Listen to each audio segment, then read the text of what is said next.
आप लोगों को मेरी आवाज आ रही है? Yes ma'am. Okay.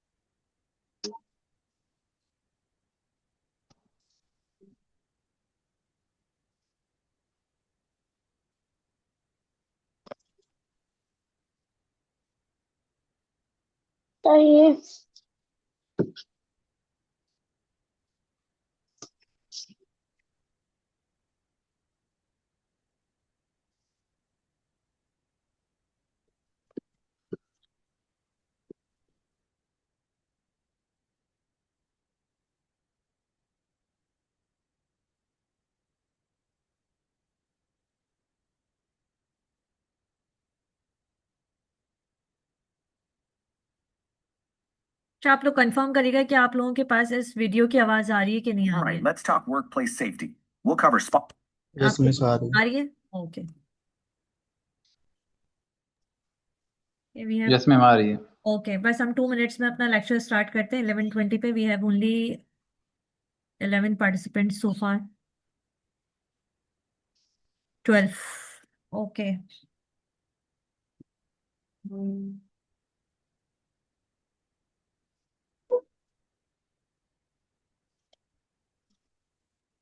Class CRs मौजूद है? Abdul Razak, are you available? Razak available है ना? ओके। रजाक प्लीज स्टूडेंट्स को बोले ज्वाइन करें मीटिंग।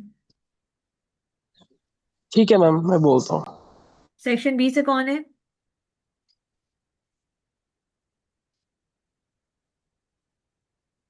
सेक्शन सेक्शन बी का शायर नहीं है अभी तक। अच्छा, शायद अभी तक नहीं है। Okay. Yes ma'am.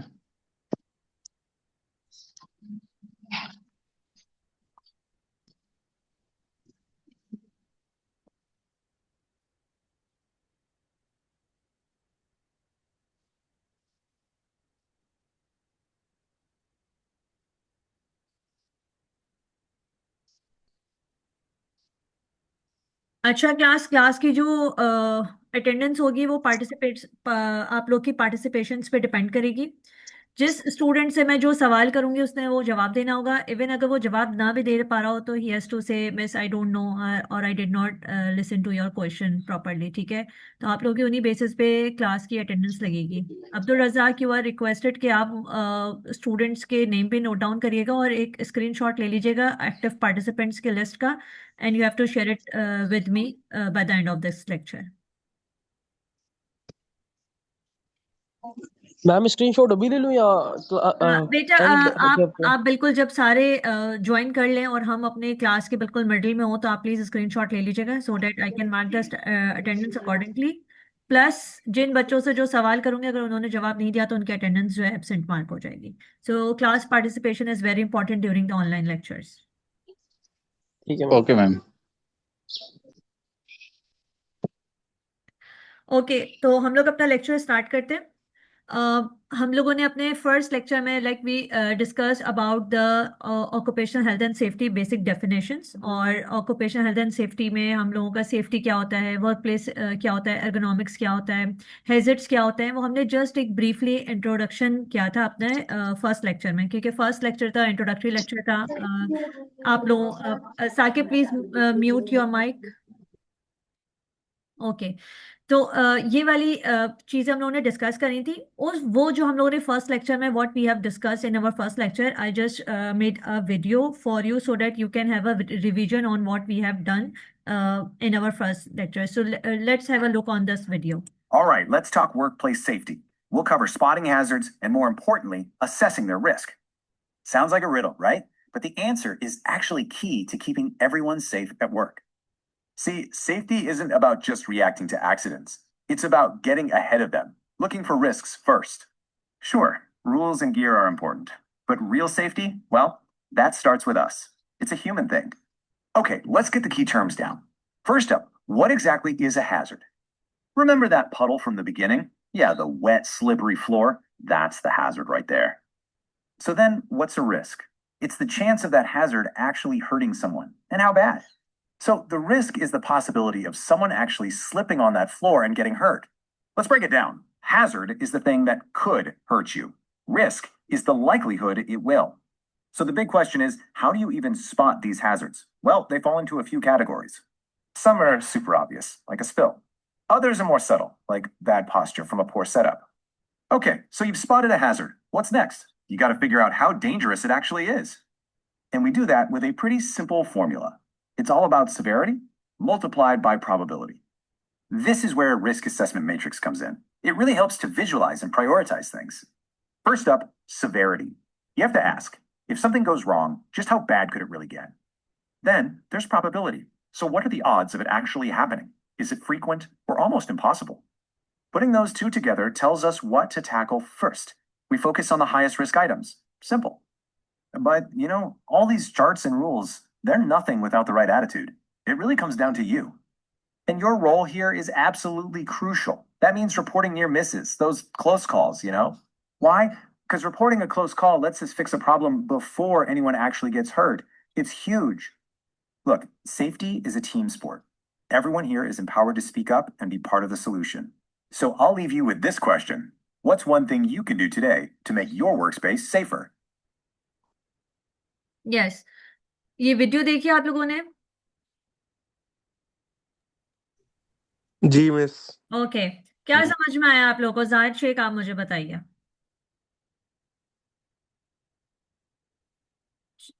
Zahid Sheikh, Ali Asghar. Risk और हैजर्ड के डिफरेंसेस। Okay, very good. अच्छा, हम लोगों ने अभी तक रिस्क मैट्रिक्स को डिटेल में देखा नहीं है। It was just a brief overview about the risk matrix के हम रिस्क को इवेलुएट कैसे करते हैं, प्रोबेबिलिटी क्या है, सिवियरिटी क्या है। We will discuss. मिस मेरा नेट डिस्कनेक्ट हो गया था, sorry. Okay, so we will discuss the risk metrics in detail in the later lectures, ठीक है। अच्छा, इसके अलावा यहाँ पे हमें हैजर्ड्स के बारे में मलीना आप बताएंगी कि हैजर्ड्स के कौन से टाइप्स इसमें डिस्कस हुए हुए थे? How many types of the hazards were present in the slides in this video? Risk like this can be prevented or which you cannot prevent, like the water on the floor cannot be prevented. Okay. Okay, very good. Okay, very good. Okay, now moving on to the next slide, ठीक है। यहाँ पे हमारे पास next slide में basically क्या show हो रहा है? It is referring to the anatomy of failure. I will tell you later what actually the word anatomy of failure means, ठीक है। सबसे पहले हम ये स्लाइड को देखते हैं। स्लाइड में हमें क्या पता चल रहा है? It is actual case that is taking from the US Ink facility. इधर एक एक्सीडेंट अकर हुआ था। The accident happen in the year 2012, ठीक है। यहाँ पे हुआ क्या था? If I ask you a question के डस्ट से क्या किसी इंडस्ट्री में एक्सप्लोजन या फायर इरप्शन हो सकती है? Can anyone answer this question? Do you think the dust can explode? Do you think that the dust can explode? अगर सेफ्टी ना हो तो मैम हो जाती है। जैसे कि मतलब सेफ्टी ना हो तो मतलब अगर ख्याल ना करे कि किसी चीज का और कहीं से लीकेज वगैरह हो तो। बट द लीकेज किस चीज की हो सकती है? My simple question is, you can answer in yes और नो, कि अगर इंडस्ट्री में कोई भी डस्ट पार्टिकल्स हैं, ठीक है, it is present in an air, so can it lead to an explosion? Sir ma'am ये वेरी नहीं करेगा मैम डस्ट कैसा है? ठीक है, किस पे वेरी डस्ट करेगा? डस्ट के ऊपर मेरे वेरी ख्याल करेगा डस्ट। Okay, okay. और भी कोई कुछ बोलना चाह रहा है? मैम अगर तो डस्ट में हल्का सा कोई धुआं या कोई ऐसी चीज है फिर होनी चाहिए, अगर ओके, तो सिर्फ डस्ट है तो फिर नहीं होगी, या ओके, कोई हाँ, पार्टिकल ऐसा पड़ा हुआ है तो फिर हो सकती है बेबी कोई ऑयल वगैरह फ्लोर पे या कोई ऐसी ठीक है, ओपन चीज जिससे ठीक है, फायर हो सकती हो। ठीक है। अहमद, आपने बिल्कुल ठीक बोला। और इनफैक्ट जो बाकी के भी बच्चे हैं, they are also explaining the things rightly, कि it is actually depending on the type of the dust particle. Yes, यहाँ पे हमारे पास ये जो यूएस इंक फैसिलिटी थी, देवर यूजिंग द केमिकल्स, और उस केमिकल से जो आपका डस्ट निकल रहा था, that was a carbon black dust. Okay, so इसमें बेसिकली क्या है कि हमारे पास किसी भी फायर को होने के लिए, this is a fire triangle, कोई भी फायर होने के लिए हमारे पास क्या जरूरी है? हमारे पास fire triangle, triangle is complete if all these three elements are present in any work environment. ठीक है, सबसे पहले आता है हमारे पास फ्यूल। फ्यूल मतलब कोई भी चीज हो सकती है।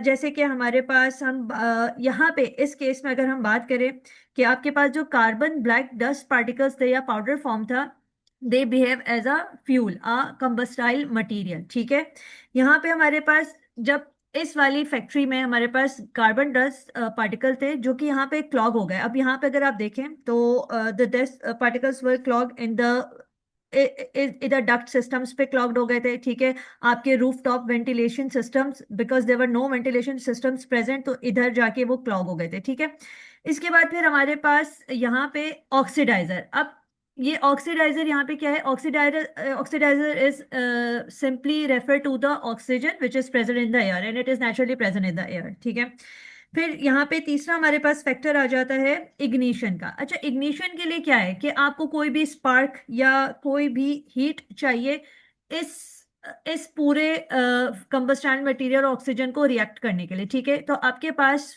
यहाँ पे अगर ये फ्यूल, ऑक्सीडाइजर और ignition, if all these three elements are present in any place, in any work environment, in any workstation, the fire could occur। ठीक है, तो इस वाली केस स्टडी में this slide basically show the US ink facility incident that occurred in 2012। So यहाँ पे क्या होता है? engineers later analyze the accidents to understand how multiple conditions combine to create a fire risk। ठीक है, जब यहाँ पे फायर इरप्शन हुई तो engineers investigated this accident and they analysed the situation कि किन किन फैक्टर्स की वजह से जो है ये फायर इरप्शंस हुई। इंडिविजुअल इन्होंने जो है एक एक एक्सीडेंट को डिफरेंट पार्ट्स में डिवाइड किया कि कौन से फ्यूल कौन से ऐसी कंबस्टाइल मटेरियल्स प्रेजेंट थे फैसिलिटी में that become the fuel of that fire triangle. Then they analyse oxygen. ठीक है, and then they see the ignition factor हमारे पास क्या था। ठीक है, so they analysed all these things and they come up with this के हमारे पास कोई भी सप्रेशन, मिसिंग सप्रेशन मैकेनिज्म मौजूद नहीं था। जैसे एक स्टूडेंट ने स्टार्ट में ही बोला कि मिस डिपेंड करता है, अगर सेफ्टी मैकेनिज्म मौजूद नहीं है, ही वॉज एब्सोल्युटली राइट, तो हमारे पास जो है फायर इरप्ट हो सकती है। तो यहाँ पे जो मिसिंग सप्रेशन था वो क्या था?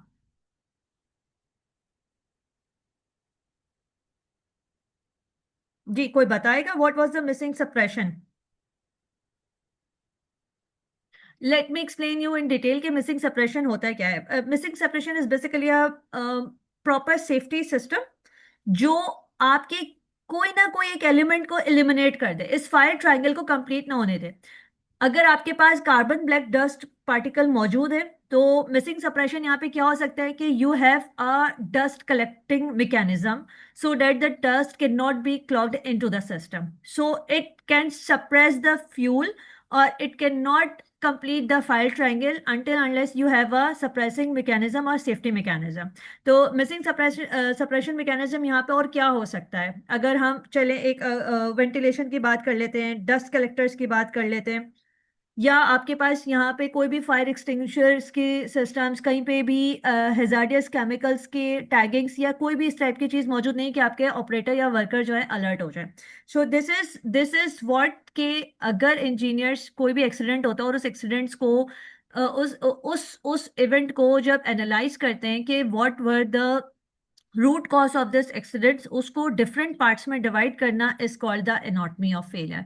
सो anatomy of failure is generally refer to the term जिसमें आप डिफरेंट चीज़ों को, एक्सीडेंट को ब्रेक डाउन करते हैं डिफरेंट कैटेगरीज में एंड देन यू एनालाइज के what was the actual root cause of the accident happened at the work place. ठीक है, इससे रिलेटेड, इस स्लाइड से रिलेटेड किसी का कोई सवाल? Any question? ये मिस ये इग्निशन का मतलब बता दें आपसे। किसका किसका किसका मतलब? इग्निशन का। इग्निशन? बेटा इग्निशन, इग्निशन इग्निशन। वो चीज के if you have a electrical spark, आप माइनर स्पार्क और एनी हीटिंग मैकेनिज्म जो कि आपके इस फायर ट्रायंगल को कंप्लीट कर दें। ठीक है, अगर अगर आप कहीं पे भी, अगर आपके पास लेट सपोज कि अगर आप बर्नर ऑन करते हैं तो बर्नर के लिए आपके पास गैस चाहिए। ठीक है, गैस आपके पास एक कंबस्टाइल मटेरियल है, फ्यूल है। ठीक है, oxygen is already present in an air and now you need to just give some spark so that the fire can occur, so that ignition is refer to that. ठीक है, okay. अब हमारे पास आता है okay miss, thank you. Okay, अब हमारे पास इस वाली स्लाइड में अगर हम देखें, so what it is generally refer to, कि हमारे पास हम बात कर रहे हैं। ओके, अब यहाँ पे मेरे एनोटेशंस इधर ही आ गए, मौजूद हो गए, सॉरी मुझे ने, लेट मी, ओके। इस वाली स्लाइड में हमारे पास बेसिकली क्या है कि अगर हम किसी भी वर्क प्लेस एनवायरनमेंट की बात करते हैं, सो हम एक्सीडेंट्स की बात करते हैं, तो accidents is basically refer to the safety. ठीक है, इट मीन्स के अगर हम सेफ्टी की बात कर रहे हैं तो हम अपने एनवायरनमेंट को सेव कर रहे हैं, या providing a safe environment so that there are no accidents. ठीक है, बट अगर हम लॉन्ग टर्म इफेक्ट्स की बात करते हैं तो फिर हमारे पास आ जाता है हेल्थ। ठीक है, तो health is basically refer to के, जैसे अभी प्रीवियस स्लाइड में there was a US Ink explosion. ठीक है, सो वी डिस्कस दैट के how the fire erupt and how the three elements, how the fire triangle completed and that lead to a fire explosion. But यहाँ पे क्या है, there is a part of the safety accidents, there are something that could harm the environment. अब वो क्या चीज हो सकती है, some hazards like that can impact the workers gradually and slowly। ठीक है, सेफ्टी की बात करें तो कोई भी एक्यूट ट्रॉमा हो सकता है। एक्यूट ट्रॉमा जैसे कि injuries that can occur immediately. ठीक है, जैसे कि आपका फायर इंसिडेंट हो गया, ठीक है, बर्न्स हो गए आपके पास, if you are working on a sharp machine, कोई आपके पास कट लग गया, if you are working in a environment and you slip, तो आपके पास आप लाइक कोई फ्रैक्चर हो गया, तो safety accidents is actually associated with that can happen immediately, that can occur immediately। ठीक है, and that could lead to a accidents। ठीक है, immediately, अनएक्सपेक्टेडली। ठीक है, जैसे कि आपका मशीन फेलियर हुआ, मशीन फेलियर की वजह से जो है एक वर्कर का आर्म जो है कट हो गया। ठीक है, फायर हुई, बर्निंग हुई, ठीक है, इक्विपमेंट फेलियर हुआ, आपका प्रोडक्शन शटडाउन हुई, तो आपके पास इमीडिएट कॉन्सिक्वेंसेज आ गए। ठीक है, इसी तरह से अगर हम अपने इस साइड की बात करते हैं हेल्थ की, तो हेल्थ बेसिकली क्या रेफर कर रहा है, health are basically different from the safety accidents. Health का मतलब क्या हो गया कि it develop slowly over time. ठीक है, जिस तरह से अगर आप कोई स्मोकिंग कर रहा होगा, आप लोगों में से कोई बच्चा अगर स्मोकिंग करता है तो, या अगर बहुत ड्रिंक्स पी रहे होते हैं आप लोग, कोका कोला, बहुत आजकल के बच्चे बहुत भाई कोल्ड ड्रिंक पी लें, हम ये फना एनर्जी ड्रिंक्स पी लें, तो ये आपकी बॉडी को, इसका इम्पैक्ट सडन नहीं आएगा जिस तरह का एक्सीडेंट्स में सडन आता है। यहाँ पे क्या होता है, ग्रेजुअली आपकी जो हेल्थ है वो डिटेरियोरेट हो रही होती है।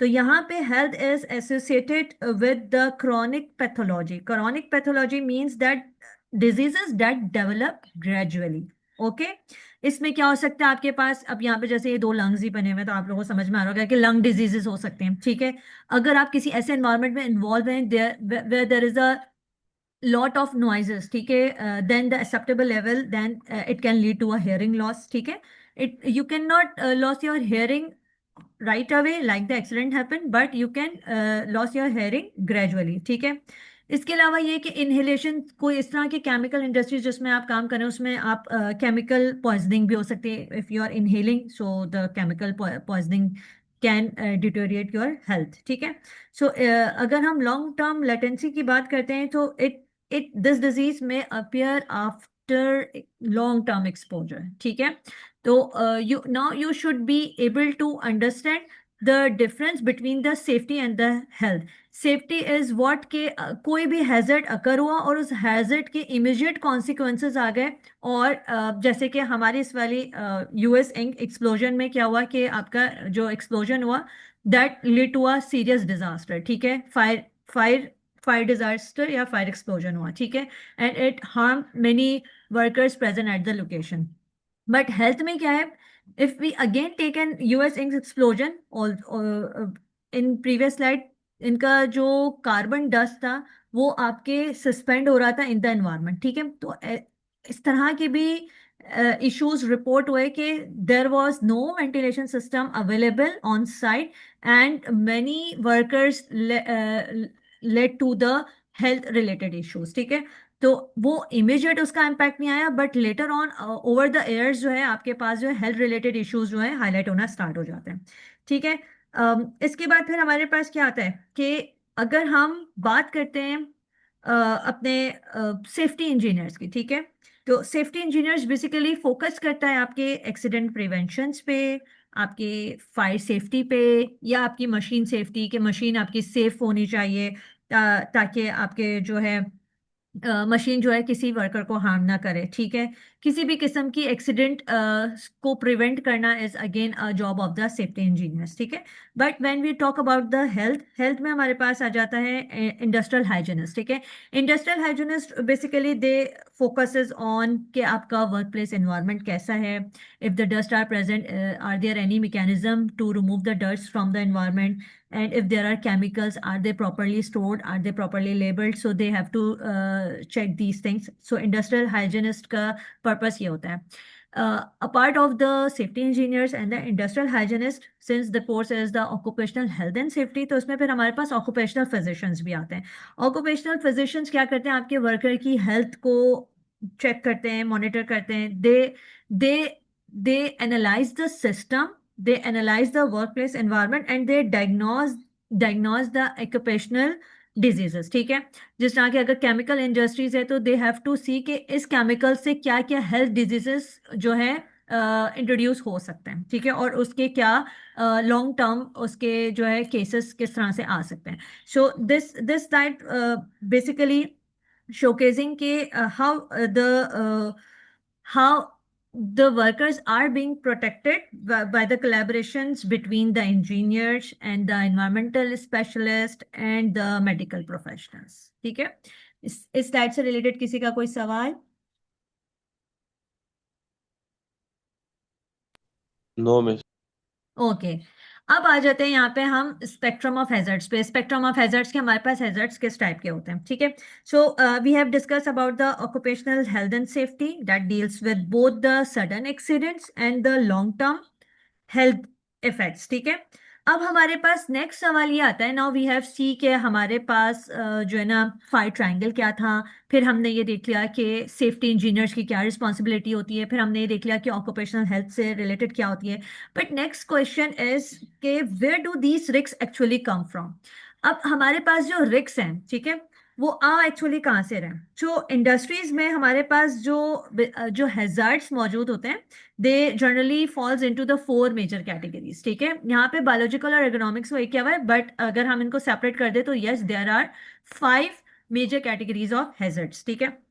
अगर हम बात करते हैं फिजिकल हैजर्ड्स की, तो physical hazards basically come from physical energy sources, ठीक है, और एनवायरमेंटल कंडीशंस, के आपके पास कौन कौन से फिजिकल एनर्जी सोर्सेज हैं या किस तरह की एनवायरमेंटल कंडीशंस हैं दैट कैन कॉज इंजरी, ठीक है। अब अगर हम बात करते हैं, जैसे यहाँ पे मैकेनिकल हैजर्ड्स की बात आ रही है, तो अगर हम मैकेनिकल हैजर्ड्स की बात करते हैं तो मैकेनिकल हैजर्ड्स में हमारे पास क्या क्या आ सकते हैं, कि आपके पास मैकेनिकल मशीन्स के थ्रू कोई कट्स आ गए, ठीक है, देन कोई भी बंदा क्रश हो गया बिटवीन द मशीन, ठीक है, क्रशिंग भी हो सकती है। इसके अलावा कोई ऐसी चीज जो आपने आपने अगर पर्सनल प्रोटेक्टिव इक्विपमेंट्स वेयर नहीं करे हुए हो या आपने इस तरह की लूज क्लोथिंग्स पहनी हुई हो तो आपके पास इंटेंगलमेंट हो सकती है, ठीक है। So it can cause due to the mechanical, ठीक है। लेट जैसे कि let machine has a rotating parts, and if you are not following the safety procedures, you can cut your hand or you can crush yourself, ठीक है। then the second one is the noise में हमारे पास क्या आता है, it is the continuous loud noise can cause permanent hearing loss, ठीक है। अगर हम hearing loss की बात करते हैं, एग्जाम्पल के ऐसे मशीनरीज जहाँ पे आपके पास हैवी नॉइज है और उसका कंटिन्यूस एक्सपोजर है वर्कर का टू दैट एनवायरनमेंट, तो उससे आपके पास क्या हो सकता है कि हेयरिंग लॉस हो सकती है। फिर हमारे पास तीसरा आ जाता है radiation. Radiation is basically of course expose to harmful radiations जो आपके टिश्यूज को डैमेज कर सकती है। तो यहाँ पे हमारे पास अगर हम बात करते हैं वेल्डिंग आर्ट्स की, ठीक है, वेल्डिंग वेल्डिंग आर्ट्स में आपके पास हार्मफुल रेडिएशंस आ रही होती हैं, अल्ट्रावायलेट रेडिएशंस आ रही होती हैं that can lead to a physical injury, ठीक है। उसके बाद फिर हमारे पास आता है pressure. Pressure is basically a system that can that can cause serious accidents, जैसे बॉयलर्स हो गया, कंप्रेसर्स हो गए, आपके गैस सिलेंडर्स हो गए, दैट कुड बर्स्ट, तो आपको जो है फिजिकल हैजर्ड्स के उसमें आ सकते हैं। फिर हमारे पास आ जाता है फिजिकल हैजर्ड्स के बाद आ जाता है हमारे पास chemical hazards.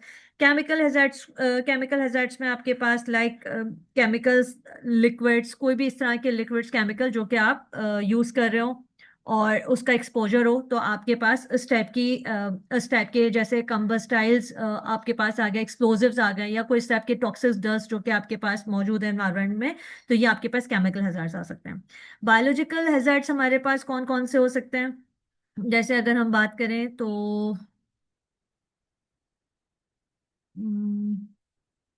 Okay, biological hazards में हमारे पास आ गए बैक्टीरिया हो गए, ठीक है, बैक्टीरिया, पैरासाइट्स, इस टाइप के जो आपके लिविंग ऑर्गेनिजम्स होते हैं, ये आपके बायोलॉजिकल हैजर्ड्स में आ जाते हैं। जिस तरह से आप इस तरह की फूड इंडस्ट्रीज में काम कर रहे हैं तो वहाँ पे आपके पास ये बायोलॉजिकल हैजर्ड्स आ सकते हैं।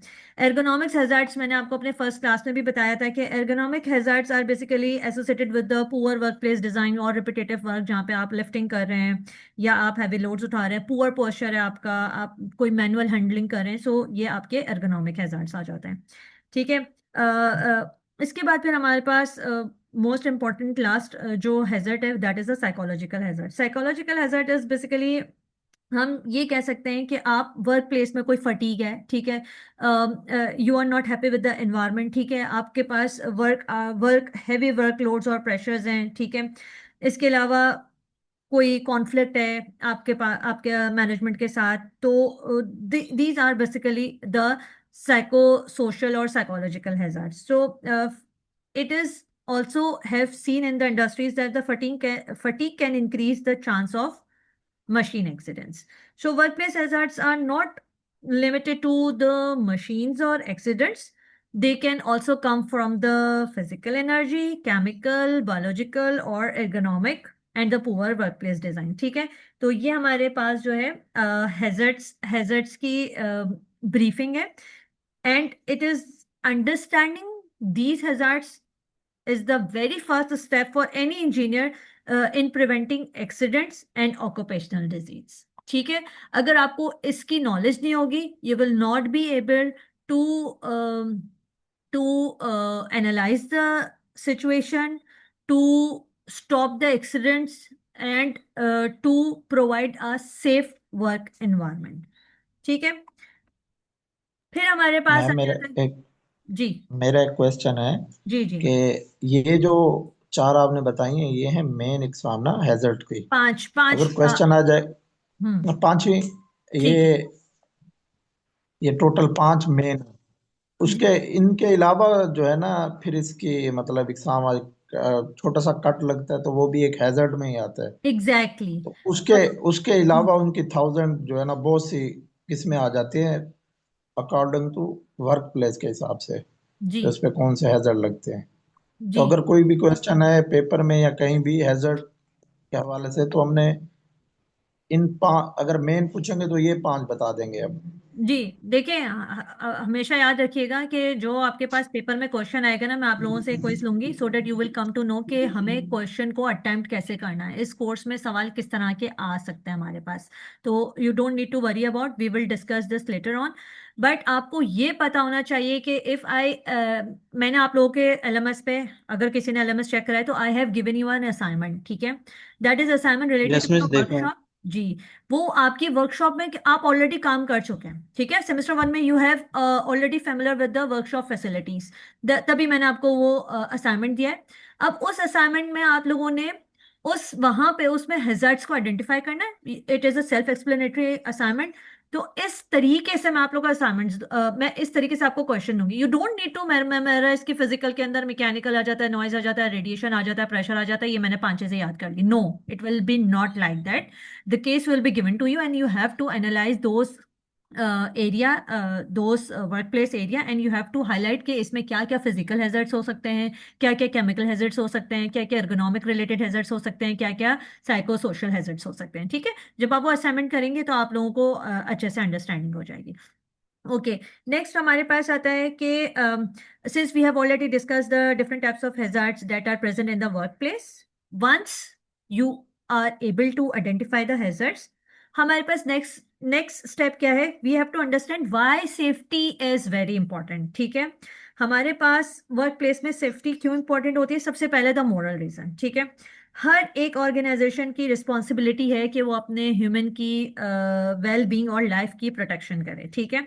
अगर वो बंदा आपके पास फैसिलिटी में काम कर रहा है, it is your moral responsibility to protect its life, ठीक है। अगर आप लोग सस्टेनेबल डेवलपमेंट गोल्स की बात करें, सस्टेनेबल डेवलपमेंट गोल्स को प्लीज सर्च करिएगा, उसमें आप देखिएगा, उसमें आप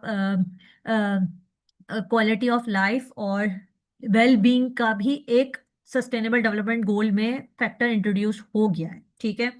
इसी तरह से अगर हम वर्क प्लेस एक्सीडेंट्स की बात करें, जैसे कि आपके पास आ जाता है कोई भी ह्यूमन किसी भी वजह से सफ़र कर जाता है, कोई इसको फिजिकल पेन आ जाता है या उस वर्क प्लेस के एनवायरनमेंट से परमानेंट डिसेबिलिटी हो जाती है, तो उसकी क्वालिटी ऑफ लाइफ रिड्यूस हो जाती है। तो it is a moral responsibility to protect the workers from harm. Then second आ जाता है लीगल में हमने डिस्कस करा कि हमारे पास जो है गवर्नमेंट ने they have created various safety laws जो कंपनीज ने फॉलो करने हैं, ठीक है। कंपनीज अगर इन रूल्स को, उन स्टैंडर्ड्स को फॉलो नहीं करती है, तो उनके पास जो है लीगल प्रोसिक्यूशंस, पेनल्टीज और लाइबिलिटीज वगैरह जो है इनकॉर्पोरेट हो जाती हैं।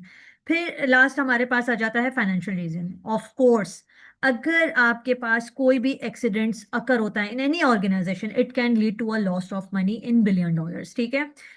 It can be in terms of the fines and compensations. It can be a loss of a company reputation or production shutdowns and equipment damage. So it can cost a billions of loss of $1 billion in a workplace. Okay, that's why the safety is very important. Moving to the next slide के हमारे पास हमने देख लिया, okay, कि safety systems are in place but still accidents can occur, ठीक है। You all agree to this कि हमने हर चीज करी हुई है, सेफ्टी कंट्रोल्स हैं, सेफ्टी इंजीनियर्स काम कर रहे हैं, हेल्थ हाइजीनिस्ट काम कर रहे हैं, ठीक है, बट स्टिल हमारे पास एक्सीडेंट्स हो रहे हैं। तो लेट मी एक्सप्लेन दिस के हमारे पास सेफ्टी के क्या क्या बैरियर्स हैं, वाई सिस्टम फेल्स। अगर हम बात करें यहाँ पे, this is a Swiss cheese model. ये स्विस चीज मॉडल मेरा बनाया हुआ नहीं है, ये एक आईएसओ का स्टैंडर्ड है, उसी ने ही ये बताया कि वर्क प्लेस में एक्सीडेंट्स क्यों होते हैं। Now you can see there is a 1 2 3 4 plates barriers, these are referring to a barriers. यहाँ पे आप ये देख रहे हैं एक हैजर्ड ट्रेजेक्ट्री है। हैजर्ड ट्रेजेक्ट्री इज बेसिकली कि एक हैजर्ड लाइन बनना स्टार्ट हो रही है। यहाँ पे सबसे पहला बैरियर आया मैनेजमेंट का, ठीक है। मैनेजमेंट, ये होल्स क्या रेफर कर रहे हैं? These are the weaknesses and the failures of the system, ठीक है। These holes are refer to the failures और the weakness of the system. अब यहाँ पे हमारे पास, आप लोग प्लीज मीटिंग रिज्वाइन कर लीजिएगा क्योंकि हमारे पास फिर मजीद 10 मिनट्स हैं। अब यहाँ पे हमारे पास क्या है? सबसे पहले मैनेजमेंट का आ गया। मैनेजमेंट का चेक, यहाँ पे ये चेक बॉक्स जो मेंटेलिटी है, इसका मतलब क्या है? सेफ्टी प्रोसीजर्स जो हैं आप लोग बस फॉर्मली अप्लाई करवा रहे हैं, उसको सीरियसली कोई भी नहीं ले रहा। सेकंड, फिर हमारे पास आ जाता है कॉम्पिटेंस। कॉम्पिटेंस का मतलब क्या हो गया कि आपके पास एक्सपीरियंस स्टाफ मौजूद नहीं है, कोई रिटायर्ड सीनियर इंजीनियर है, वो बस अपनी कुर्सी में बैठा हुआ है और अपनी फिलोसफियाँ लगाया जा रहा है, और मतलब उसकी कोई एक्सपर्टीज इस टाइप की नहीं जो उस हैजर्ड को मिनिमाइज कर सके। तो आपके पास मैनेजमेंट फेल हुई, फिर कॉम्पिटेंसी आई तो वो फेल हुई, आपकी हैजर्ड की ट्रेजेक्टरी बढ़ना स्टार्ट हो गई। Then there is a culture. अब कल्चर में क्या है कि workers are like afraid to report the problems, ठीक है। दे आर नॉट रिपोर्टिंग, क्या रिपोर्ट कर देंगे तो मे बी कि हमारा इंसेंटिव रुक जाएगा, वो हमारी दुश्मनी ले लेगा, इस टाइप का एक माइंडसेट आ जाता है। So if the culture is like this, the hazard can cross this barrier as well. ठीक है. Then last हमारे पास आ जाता है operations का. Operations is like कि आपके पास production pressure बहुत है. You are prioritizing your output over the safety. And once these all the hazard trajectory pass all these safety barriers, it can lead to an incident. ठीक है. Incident or a accident. तो ये वाला जो हमारा Swiss ट्रीज model है, it's very important and it is basically referring के how the safety layer should block the hazards and how it can lead to a incident. ठीक है. So everyone is involved by blocking the hazards in any workplace. So the management is involved, the competency is involved, the culture and the operation is involved. अगर management में failures आ रहे हैं तो you can control this through the competencies. ठीक है. अगर competencies में नहीं